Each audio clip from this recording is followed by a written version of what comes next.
Have you ever heard of someone so determined that even age and circumstance couldn't stop them? Picture this: a 90-year-old war veteran quietly slipping out of his care home, making his way across the English Channel, and showing up on the beaches of Normandy to honor his fallen comrades. That's precisely what Bernard Jourdan did. He became known around the world for an act so bold, it was dubbed the Great Escape. You're about to hear how this seemingly gentle gentleman pulled off something extraordinary. How decades after the fight, he still carried that fighter's spirit. He wasn't simply tagging along. He was making a stand. One that said, "I still remember. I still care." From a quiet care home in Hove to the storied sands where the D-Day landings took place, Bernard's trek became a symbol for an entire generation that refused to fade quietly into the night. He didn't announce it ahead of time. He just acted. And in doing so, he captured something bigger than his own story: the spirit of those who answered the call of duty then and now. Let's walk through how he did it, why it mattered, and what his journey tells us about memory, heroism, and aging with purpose. So here's where we start. Bernard had spent his war years in the Royal Navy, part of that generation who lived through the appalling, surreal violence of the Second World War. The beaches of Normandy were for him more than history. They were a living memory of comrades lost, of sand turning red with sacrifice. When the 70th anniversary of D-Day rolled around in 2014, veterans were being organized for commemorative trips. But Bernard was told he couldn't go. Too frail, too old, too much of a risk. Instead of accepting that, he made his own plan. He made the decision, "I'm going." He slipped away from the care home and quietly found his way to the coast, boarded a ferry, and arrived at Ouistreham. He did it alone. This wasn't an act of reckless bravado or impulse. It was a calculated move by someone who felt the weight of history and the urgency of time. The world had changed. The veterans were marching home. The generation was fading. But Bernard said, "Not yet. I still have steps to take." He embodied that defiant, can-do spirit of his generation, and in doing so, reminded us that age is not a full stop.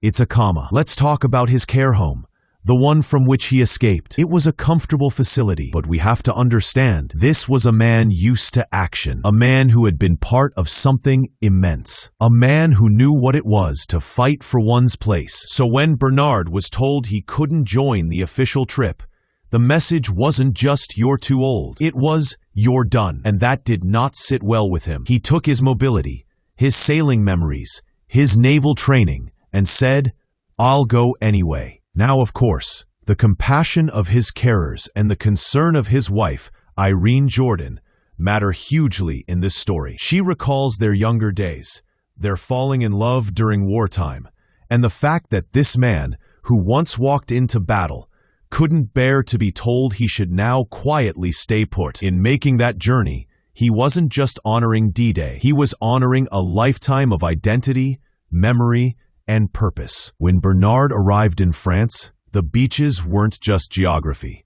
They were legacy. He stood where so many soldiers had landed, fought, and died. He joined the veterans in that sacred space.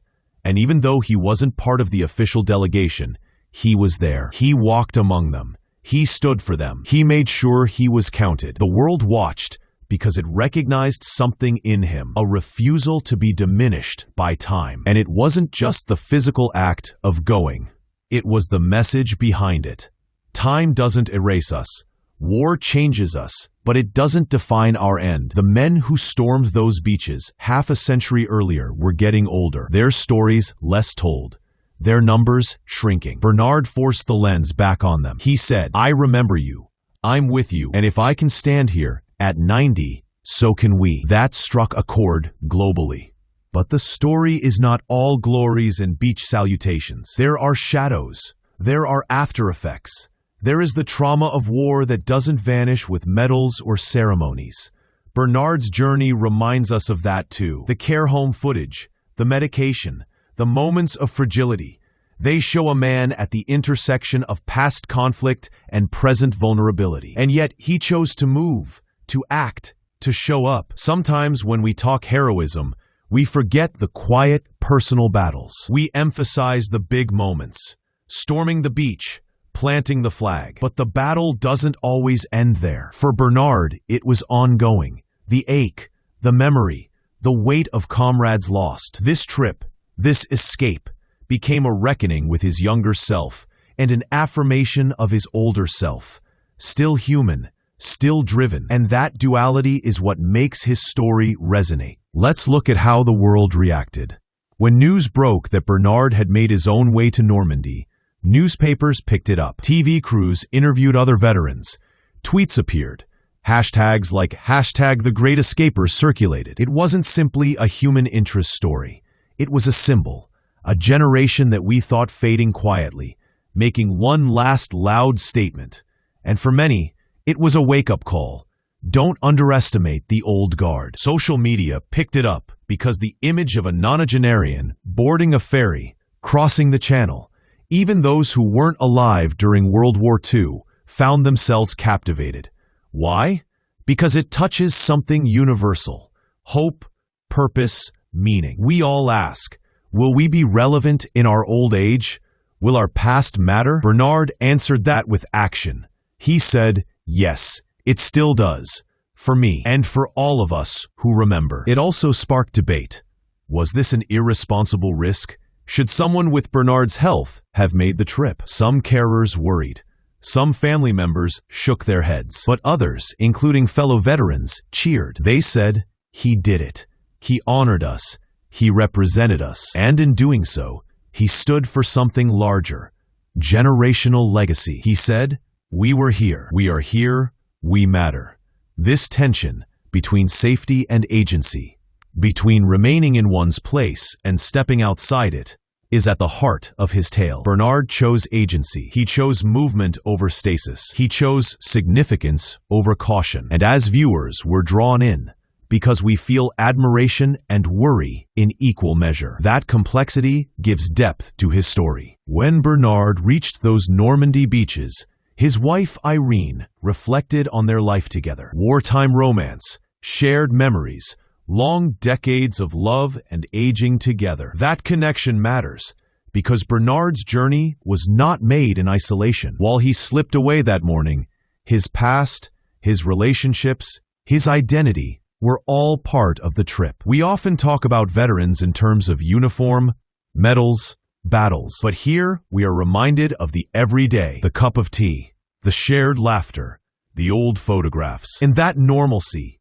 juxtaposed with extraordinary action, makes the story richer. A man who once faced bullets now packs a bag and quietly leaves. The same man who once held his partner's hand during air raids now holds hers in a care home corridor. That continuum, from war's chaos to life's gentleness, is moving. It reminds us, heroism isn't just the explosive moment, it's the long aftermath, lived in quiet, thoughtful ways. So what does this tell us about aging and memory? Bernard's act said, we are not done. Society often treats older people as past their time, past their moment of impact. But Bernard defied that. He reminded us that purpose can endure, that memory matters, and that getting older doesn't mean giving up. It means carrying forward. It also invites us to ask, how do we honor those who served? It's not just about parades and anniversaries. It's about listening, including, valuing them while they're still with us. Bernard's journey was a clarion call to not wait until the stories are gone. Because when they are, the beaches of memory become empty and the lessons fade. He stepped into that space and filled it with life. And there's something else. The symbolism of escape. Escape usually implies fleeing danger. But for Bernard, escape meant reclaiming agency. Escape meant saying, I refuse to be passive. He escaped the care home, not to run from care, but to run toward meaning. He escaped the passivity of old age and stepped into action. That flip makes the story so powerful. It's not about running away.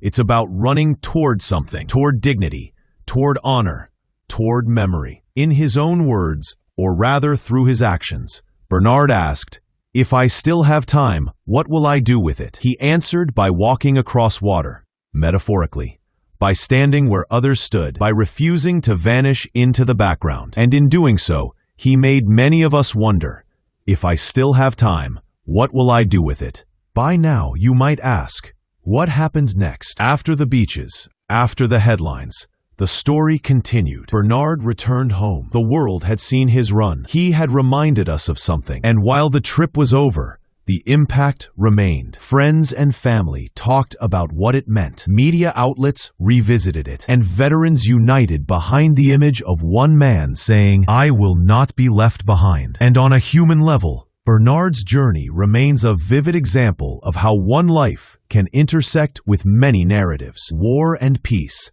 past and present, aging and action. It's a story to inspire, to provoke thought, to remind us that our chapters don't end until we sign off, that even when the headlines fade, the memory echoes for Bernard and for millions like him. So here's the big takeaway. This isn't only about one man making a bold move. It's about what we do with the stories. It's about recognition that the past isn't closed, that time doesn't always heal by erasing, and that dignity isn't surrendered when the body slows down. Bernard's escape teaches us that respect isn't just for the young and powerful.